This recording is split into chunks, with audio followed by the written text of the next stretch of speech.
Beautiful and lovely peoples, अब तुम लोग एकदम कगी वाली लाइफ जी रहे हो क्या? नहीं जी रहे हो तो चल को सब्सक्राइब कर लो यार, हम जिला देंगे। तुम काय टेंशन लेते हो? चाचा विधायक लाऊना हमारे। देखो 2023 बॉलीवुड के लिए one of the best year गया है एज बॉक्स ऑफिस वाइज, क्योंकि जहां पर लोग उसे ट्रोल किया करते थे कि हिंदी मार्केट में बाहुबली 2 का रिकॉर्ड कब तोड़ेगी, कब बॉलीवुड 500 करोड़ वाली पिक्चर देगा, वहीं पर बॉलीवुड ने एक नहीं बल्कि चार 500 करोड़ की पिक्चर फेंक के मारी है मुंह में। इवन की इंडिया नेट से तो एक पिक्चर 600 करोड़ के पार चली गई, जवान। इवन की पिछला साल बॉक्स ऑफिस के लिए इतना ज्यादा सुप्रीम गया है कि सिर्फ शाहरुख खान साहब की 2 पिक्चरों का कलेक्शन तुम जोड़ लो, 2 नहीं 3 का ही जोड़ लो, तो बहुत सारी इंडस्ट्री के टोटल फिल्मों के कलेक्शन से भी कहीं ज्यादा निकलता है। तमिल, तेलुगु या फिर मलयालम किसी भी इंडस्ट्री में 2500-3000 करोड़ का बिजनेस हुआ ही नहीं, जहां पर शाहरुख खान साहब ने अकेले ही किया था। लेकिन अगर तुम इस साल 2024 की बात करो तो इसकी हालत ठीक वैसी हो गई है जैसा कि इस समय कंगना रनौत मैडम की चल रही है। ना बॉक्स ऑफिस की ना पॉलिटिक्स की कोई भी पसंद नहीं कर रहा है। 4 महीने बीत चुके हैं इस साल के, एंड अगर तुम सिर्फ 100 करोड़ से ऊपर वाली बॉक्स ऑफिस कलेक्शन की बात करोगे तो सिर्फ 2 फिल्में फाइटर एंड शैतान, यही 2 पिक्चरें रही हैं जिनका बॉक्स ऑफिस कलेक्शन 100 करोड़ से ऊपर गया है as a Bollywood film. Hanuman को हम बाद में उधर साइड में कंसिडर कर लेंगे। तो बॉक्स ऑफिस की ये हालत देखते हुए क्या हम ऐसा मानना शुरू कर दें कि ये जो कमबैक था पिछले साल, ये बॉलीवुड का नहीं बल्कि सिर्फ शाहरुख खान साहब का ही था? बॉलीवुड की हालत वैसी है। देखो ये चीज तुम्हें जितनी सिंपल लग रही है उतनी है नहीं। इसे अगर समझना है तो हमें post pandemic box office collections को एंड फिल्मों की परफॉर्मेंस को जानना पड़ेगा। चलो तुम बॉलीवुड को साइड कर दो, फर्स्ट ऑल हम बात करेंगे साउथ इंडस्ट्री की। लास्ट ईयर उसका सबसे वर्स्ट ईयर गया है, जहां पर 2022 में RRR जैसी फिल्मों ने रौला काट दिया, बॉलीवुड की पिक्चर चलने गई थी, लोग मजाक उड़ा रहे थे। पिछले साल ठीक उल्टा ही चीजें हुई। तेलुगु इंडस्ट्री से कोई भी पिक्चर जो है 200 करोड़ या 250 करोड़ जा ही नहीं रही थी। 100 करोड़ 50 करोड़ इतनी सारी फिल्में रिलीज हुई एंड इतना लोअर कलेक्शन था कि ऐसा कह सकते हैं जैसे तेलुगु इंडस्ट्री पूरी तरह से सिंक हो गई हो। लेकिन इस साल उनके पास ऐसे प्रोजेक्ट हैं जिससे लग रहा है कि वो अपना तगड़ा लेवल का कमबैक करने वाले हैं। ठीक यही हालत मलयालम इंडस्ट्री की भी थी। हालांकि तमिल इंडस्ट्री पिछले साल बहुत अच्छा परफॉर्म करी, जहां पर जेलर और भाई हमारी जो लियो पिक्चर आई थी, इन फिल्मों ने काफी बेहतरीन परफॉर्मेंस दी। देखो आफ्टर पैंडेमिक बॉक्स ऑफिस के लिए कुछ चीजें बदल चुकी हैं एज लाइक कि ऑडियंस अब रेगुलर सिनेमा जाना ज्यादा प्रेफर नहीं करती है due to high rates of tickets, and उससे भी बड़ी बात कि भाई चीजें अब OTT पर इतनी ज्यादा अवेलेबल है कि हर पिक्चर थिएटर में नहीं देखी जा सकती है। कुछ फिल्में जिन्हें पैन इंडिया लेवल की फिल्में कह लो, मोस्ट एंटीसिपेटेड पिक्चरें कह लो, जिनकी हाइप एक अलग लेवल पे हो कि पब्लिक को लगे कि नहीं इसे देखना है थिएटर में ही देखना है। एज लाइक कि पिछले साल आई पठान हो जाए, जवान हो जाए या फिर गदर 2, लो कंटेंट है बट स्टिल उसकी हाइप इतनी है कि देखने में मजा सिर्फ थिएटर में आएगा।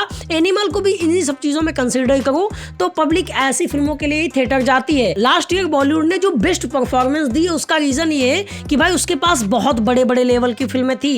एज लाइक कि किसी भी इंडस्ट्री का बॉक्स ऑफिस कलेक्शन तो सिर्फ सुपरस्टार पे ही डिपेंड करेगा, और लास्ट ईयर लगभग हर सुपरस्टार की वो पिक्चर आई जिसको लेके पब्लिक दीवानी थी। एज लाइक कि शाहरुख खान का सबसे बड़ा कमबैक, पठान, जवान, इवन की डंकी ने भी 400 करोड़ के आसपास का कलेक्शन किया वर्ल्ड वाइड, जो कि इवन नॉर्मल पिक्चरों के लिए भी एक अभी हलवा लग रहा था ना पिछले साल। इस साल देख लो फाइटर की हालत, बड़े मियाँ छोटी मियाँ सिमट गई है। तो आज भी वो ड्रीम ही है कि 400 करोड़ वर्ल्ड वाइड हो जाए हमारी फिल्मों का। टाइगर 3 जैसी फिल्मों के कलेक्शन पिछले साल लोगों को जो है लो लग रहे थे, फाइटर को लोग अब अप्रिशिएट कर रहे हैं जब बड़े मियाँ छोटे मियाँ 50-55 पर लुढ़क रही है। तो पिछले साल सबसे बड़ी अच्छी चीज ये थी कि बॉलीवुड के पास बहुत बड़ा कंटेंट था। मींस कि बॉलीवुड के पास लास्ट ईयर वो सारी फिल्में थी जो बॉलीवुड की ऑडियंस सिर्फ और सिर्फ थिएटर में देखना प्रेफर करती।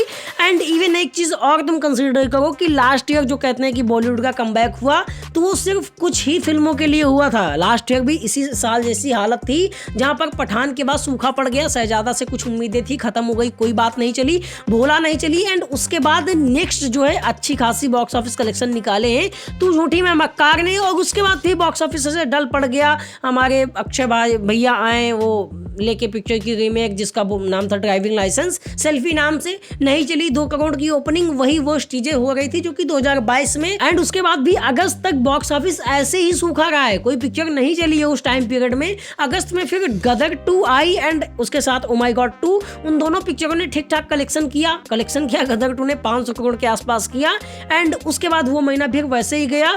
फिर आई 7 सितंबर को जवान ने अपना एक अच्छा लेवल का रूप ले लिया और जवान ने one of the biggest collection किया बॉलीवुड से, जहां पर 600 करोड़ इंडिया नेट से सिर्फ बटोरे और 550 करोड़ से ज्यादा हिंदी नेट से। एंड हिंदी सिनेमा की सबसे हाईएस्ट ग्रॉसिंग पिक्चर बन गई जवान। और उसके बाद अगर तुम बॉक्स ऑफिस की बात करो तो भाई फिर टाइगर 3 ने अंडर परफॉर्म कर दिया। सितंबर के बाद अक्टूबर का महीना पूरा खाली गया, गणपत जैसी फिल्मों ने सिर्फ गंध मचाई, कुछ नहीं किया।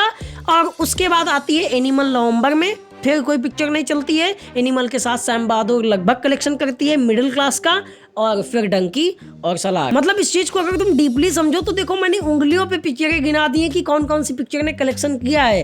तो बॉक्स ऑफिस की हालत नहीं बदली है, बस इस साल बॉलीवुड के पास वो फिल्में नहीं है जो कि ऑडियंस देखना चाह रही है। पिछले 4 महीने में बॉलीवुड ने सिर्फ 2 ऐसी फिल्में निकाली है जिनको लग रहा था देख के कि हाँ ये अच्छा कलेक्शन कर सकती हैं।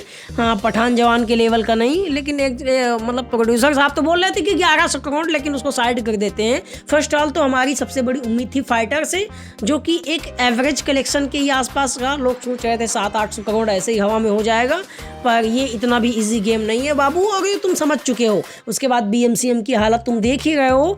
एंड नेक्स्ट के 4 महीने भी आई डोंट थिंक कि बॉलीवुड की हालत कुछ अच्छी होने वाली है, क्योंकि भाई बात तो वही है ना कि जब कंटेंट है ही नहीं तो ऑडियंस थिएटर में क्या अपनी खाली गर्लफ्रेंड को लेके, वो तो लौंडे ही जाते हैं, बाकी लोग कहाँ से क्या करेंगे चीजें। इस साल तेलुगु इंडस्ट्री अच्छा कलेक्शन कर सकती है क्योंकि उनके लगभग स्टार्स की फिल्में आ रही हैं, एज लाइक कि पुष्पा 2, कल्कि 2898 AD। उनके पास वो सारी फिल्में हैं जो अच्छा कलेक्शन दे सकती हैं तेलुगु इंडस्ट्री को। इवन कि तमिल में भी काफी सारी पिक्चरें ऐसी हैं, और कोई भी इंडस्ट्री सिर्फ और सिर्फ अपने सुपरस्टार के ही दम पे चलती है लगभग। एंड रही बात बॉक्स ऑफिस कलेक्शन की बॉलीवुड की, तो नेक्स्ट ईयर जब उसके पास फिर से वही स्टार्स होंगे, एज लाइक कि SI के अपनी किंग के साथ, सलमान भाई हमारे जो है AR मुरुगदास के साथ जो आ रहे हैं सिकंदर लेके, रणबीर कपूर की भी लव एंड वॉर नाम की पिक्चर या फिर और दूसरी भी आ सकती है। तो जब पिक्चरें होंगी बड़े लेवल की तो कलेक्शन भी बड़ा होगा। एंड अगर फिल्में नहीं है तो ऑडियंस ऐसे तो नहीं जाने वाली है। पोस्ट पैंडेमिक ये चीज तो बदल चुकी है। तो भैया यहाँ पर बॉलीवुड डूबा नहीं है। कुछ लोगों ने आर्टिकल लिखे थे 1 महीने पहले कि बॉलीवुड की डूबती नैया को फिर से पार लगाने के लिए साउथ के एक्टर्स आएंगे। वो पहले अपनी नैया बचा ले, मैं यहाँ साउथ और बॉलीवुड नहीं कर रहा हूँ, बाकी बॉलीवुड के सुपरस्टार्स उसे देख ही लेंगे कि कैसे क्या करना है। तब तक तुम अंजलि अरोरा का कच्चा बादाम एंजॉय करो, और वीडियो पसंद आए तो इसको लाइक कर दो। मिलेंगे किसी अगले वीडियो में। ओके बाय, जय Hind, love you all of. आप सब्सक्राइब कर दो तो फिर